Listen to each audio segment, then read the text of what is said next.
Nearly 3 years after promising a buyback program for now-banned firearms, the Liberal government is finally revealing details of the first stage. Ottawa is entering into an agreement with a hunting and sport shooting association to deliver on a buyback program for industry and businesses. The government says the Canadian Sporting Arms and Ammunition Association will identify the existing inventory of prohibited firearms held by businesses and help streamline the buyback process. But that association is pouring some cold water on today's announcement. The CSAAA remains skeptical as to the viability of this industry buyback program due to positive changes in provincial legislation, the absence of federal budgetary allocation, and lacking a concrete process of implementation. Now, we're going to speak to the president of that association in just a few minutes, but meanwhile, the Conservatives are also slamming today's move. I don't believe that support is made willingly. It is under duress. These gun shops are being starved of resources because of the Liberal government. So for them to say that they have willing support is not true. Is Minister of Public Safety. Minister, thanks for joining us today. Thanks for having me again. You rolled out this announcement today, but the association you're collaborating with, the Canadian Sporting Arms and Ammunition Association, they have expressed skepticism that this plan will even work and have said that they're surprised it was announced today. And in their view, they think you're pandering to the anti-gun lobby. Explain to me how this partnership is going to work with that kind of a response. Well, we're going to remain focused on working with the CSAAA to buy back approximately 11,000 firearms, which are within the existing inventory of vendors and small businesses right across the country. I do want to acknowledge that, yes, there will be challenges. This is a program that is without precedent. It is national in scale, but we're going to roll up the sleeves and do the work. And I want to thank the association for being a partner. It is only if we work together that we can get these AR-15 style guns out of our communities once and for all. They have zero place in any of our streets, our schools, our neighborhoods. And let's not forget that that is why we introduced a national ban on assault-style firearms 3 years ago. Right, but you seem to have this partnership with the CSAAA that relies on them to help deliver the guns that are at least in the inventories of the various gun shops across the country. And they seem to be greeting this today with skepticism and suspicion. I mean, why are they wrong in their doubts that this is going to work? Well, there's a lot of emotions that are evoked in this debate. And let's be frank, anytime you go online or you talk about it, there's a lot of toxicity, which is why I want to thank the CSAAA for stepping up. And as I said, we're going to work through the questions, the legitimate questions that will be raised around how it is that we're going to surrender, compensate, invoice, and then ultimately destroy and deactivate these firearms. And the other thing I would say is that this comes against the backdrop of the third-year anniversary of Portapique-and-Truro. And as you know, David, I attended Nova Scotia along with the Prime Minister to receive the final report of the Mass Casualty Commission, who has called on the government to take additional steps in strengthening the assault-style firearms ban, which this government put into place. But I also want to be clear, it's not just the Mass Casualty Commission, it's law enforcement, it's victim and survivors. It is the vast majority of Canadians with whom I have been engaging with over the last number of months and certainly weeks on this debate. So it's important to remember why it is that we have this buyback program. It will help us get these types of guns, which were, again, designed to exert the greatest amount of lethal force in the shortest period of time out of our communities once and for all. Right, you said this morning that you're going to work with the CSAAA to get about 11,000 assault-style firearms in this phase of the program and parts. They say they don't know where you're getting that number from, the 11,000. The association says it hasn't collected data. So where does the 11,000 figure come from, Minister? Well, the government has worked closely with the association to come up with an approximation. We are reasonably confident that that figure of approximately 11,000 is the ballpark range. And by doing the work with the association, we will be able to get those guns off of their hands and ready for deactivation or destruction. And what's the price tag of that? Why is that important? What's the price tag of that, Minister? Do you have numbers on that? Like, if it's an estimate that it's 11,000 guns, can you estimate what the dollar amount will be to buy them back?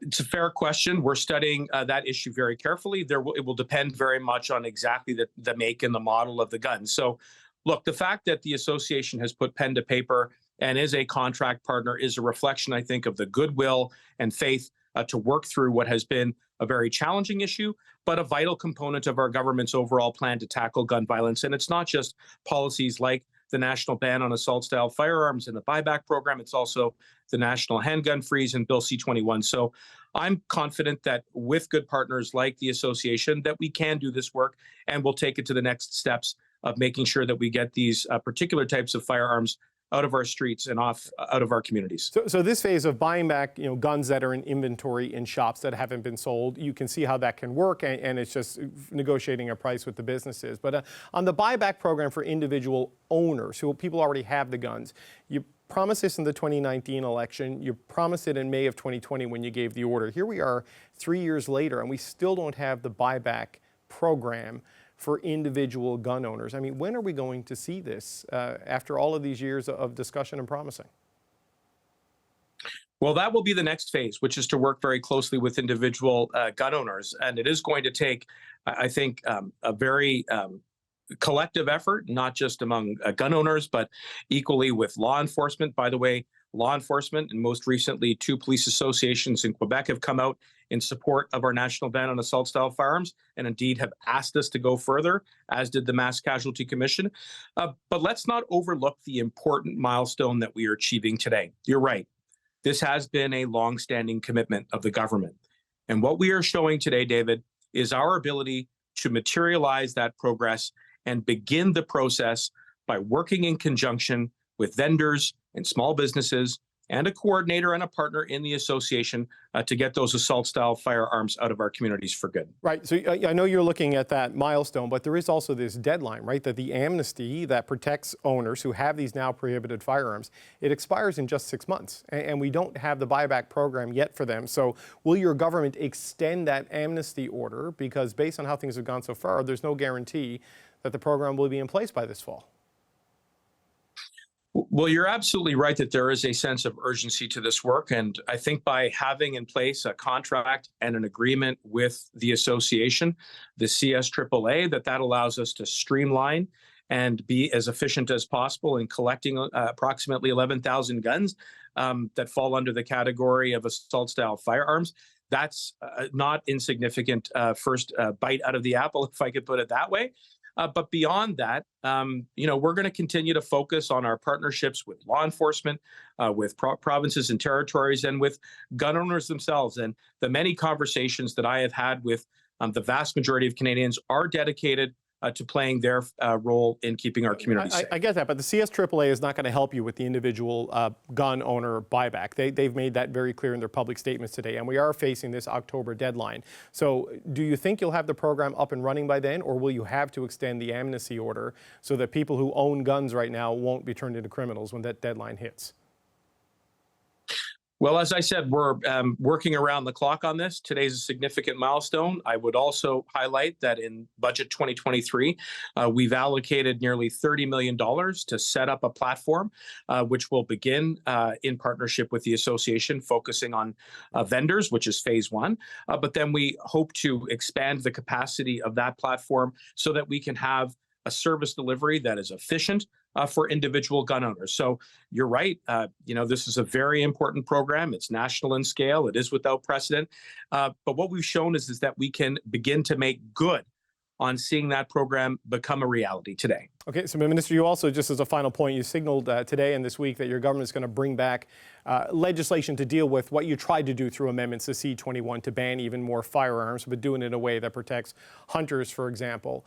That's going to add even more guns to this ban list. I mean, don't you need to have this buyback program up and running and in place before you add even more guns to this list and potentially put gun owners in jeopardy here? Important question. Yeah, important question, David. First, Bill C-21 is the most significant legislation on gun policy in more than a generation in this country. It will implement a national handgun freeze. It will raise maximum sentences against gun traffickers from 10 to 14 years. Importantly, it will help to reverse the trend in the connection between domestic and gender-based violence and the presence of guns through red flag and yellow flag laws. We certainly have a strong bill, but we can make it even better. And that's what I've said since day one, is that I am prepared to work with parliamentarians of every stripe. What you saw in my appearance yesterday were thoughtful questions from the Liberals, from the Bloc and the NDP, and the Conservatives, who have simply committed to making AR-15 style guns legal again. We think that is fundamentally wrong and will endanger Canadians, whereas we have a plan that will help keep them safer. But I guess not to belabor the point, but will this be up and running and fully operational by the amnesty in October? Because if it's not, that's a whole other problem. Are you committing to absolutely have this in place by the amnesty deadline in October? We're going to do everything that we can to roll out the buyback program as quickly as possible. And today's significant milestone takes us one step closer to realizing that objective. And we are, around the clock on this, David. I can't tell you how important it is that we do right by everybody who has been profoundly impacted by the losses of life, innocent lives due to gun violence. We've grieved with families. We've consoled them. We've attended funerals. We have to keep going. And I'm confident that if we stay focused on that goal, we can make the progress that is necessary to keep Canadians safe. Okay, Minister Mendicino, thank you for your time. Thanks for having me. Okay, that's the government's take. So why is a key partner in this buyback program so lukewarm in its support? Wes Winkel is the president of the Canadian Sporting Arms and Ammunition Association, and he joins me now. Mr. Winkel, it's good to meet you. Thank you for joining us. Thank you very much for having me. The government is describing your association as a partner in this, but you've expressed a lot of skepticism and a lot of suspicion about the viability of this program. What are your concerns here? Yeah, again, we use the term partner. It's kind of like saying that the person that's hanging from the gallows is a partner of the person that's operating the gallows. It's one of those things where we have a lot of skepticism because there's a lot of hurdles in the way right now of this program going forward. The first and foremost is that there's provincial legislation in both the provinces of Saskatchewan and Alberta, and likely more to join soon, which prohibits the act of collecting and destroying firearms. And then on top of that, we have that there's no budgetary allocation for this program, and there's no path forward as far as procedure or process goes as well. Plus, there's court cases right now that are challenging the viability and the legality of the prohibition itself. Okay, so given all of that, why have you agreed to collaborate with the government on this? Well, agreed to collaborate is an interesting thing. We're representing the industry in the negotiations between the federal government and our business community.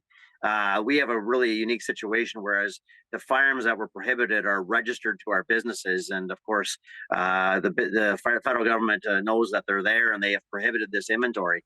And as much as we may not like it, and I assure you we don't like it, the law of the land is that currently these firearms are listed as prohibited, and we're unable to sell them, we're unable to move them.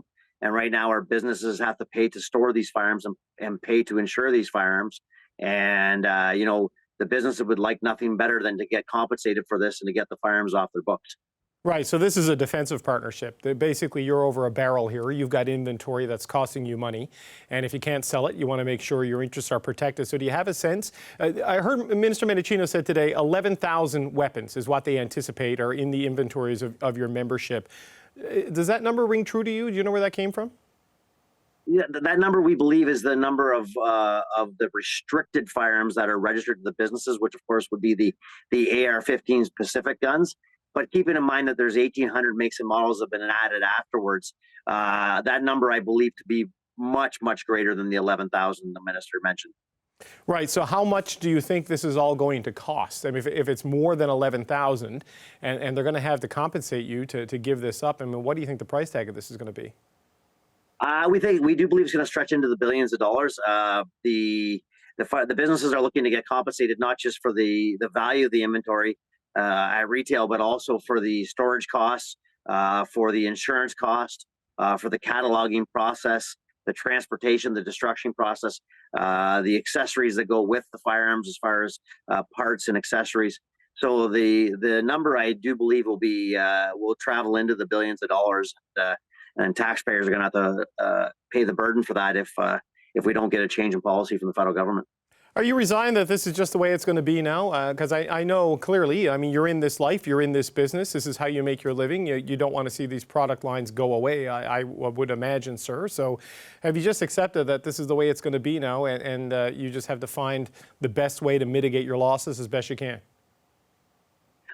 We have a kind of a two-step stage process with that. Is one of them is that we have to make sure that we operate in the now. Everyone understands business, understands that stale inventory and taking up retail spaces or wholesale space is a very expensive proposition. So we have to deal with the now and the reality of the now. However, long term, we are looking to make sure that politically we are able to bring back the viability of these competition firearms and to eliminate that classification that has been created of assault style, or basically to translate that as guns that look mean, and to try to get back to mechanical definitions and make sure that firearms that are lawfully owned and safe to use in our society are allowed to be distributed and sold again. Okay, because the minister said today that they're looking to bring back a definition in the coming days to try to do what they did with the long list of amendments of Bill 21, but in a way that's more precise so that they don't catch hunters and they don't affect Indigenous populations unfairly. I mean, do you take any comfort from that, those comments and those clarifications from the government? I don't. Again, there's been no consultation with our industry or with any, to my knowledge, knowledgeable stakeholders when it comes to the mechanical definitions of the firearms. And previously, when we saw them add those firearms to the amendments and then have to embarrassingly pull them back, we do expect a similar situation in this case, because again, when you use the terminology assault style, a style means the way something looks. And you could put a spoiler on the back of a Suburban that doesn't make it a sports car, and that's the type of stuff that we're looking forward to see what the government has to offer with their redefinitions. But yes, to say I'm skeptical would be an understatement. So help me understand this. What your skepticism, your suspicion, and really at the core of it, opposition to the policy the government is rolling out here. Tell me about the conversations that led you ending up signing a contract with the government to work with them on this. I mean, how did you even get into this situation? Well, it's one of those things that we were very vocal and adamant when they brought in the May 2020 OIC that this was done without consultation of the industry. And then, if you're going to complain about not being consulted, and then the people that hear those complaints pick up the phone and call you, it seems to be counterproductive not to answer the phone and have the discussions. In business all day, every day, we have discussions on things we don't agree with. I'm not a big fan of the taxation system, but yet you have to talk to CRA. And this is a very similar thing. Like you said, there's a reality of where we sit, and there's also our opposition to it. And those two things are not mutually exclusive. Who better to represent the industry but the industry association? If we say no and we refuse to have the discussion, it doesn't mean that the policy goes away or that the government's going to abandon their plans. It just means that somebody that may have no knowledge in the situation may pick up the ball and be the ones designing or doing the program. Right, so you're making the best of a situation you don't agree with. But I wonder, Mr. Winkel, just as a final point, we are heading towards October, which is when the amnesty for possession of these weapons lifts. And they're only now getting to the point of buying back inventory from gun owners. They're nowhere near the point, it seems, on buying back guns from individual firearms owners. How worried are you about that deadline in October? Is that going to need to be extended yet again, do you think? I don't think there's any choice is going to have to be extended. And when we talk about the even buying back from the businesses, there still is no budget allocation or no path forward on that. So I don't even believe that. I think that amnesty is going to be extended for the businesses as well. I don't think the program is going to be in place by that time. And furthermore, I don't believe that there's any chance that any individual firearms will be bought back, because I haven't seen any path forward from that. And I mean, as businesses, we're certainly not looking to aid them in that process at all. We're simply looking to deal with the inventory that are registered to our businesses. Okay. Wes Winkel, it's nice to meet you. Thanks for joining us today. Thank you very much for taking the time.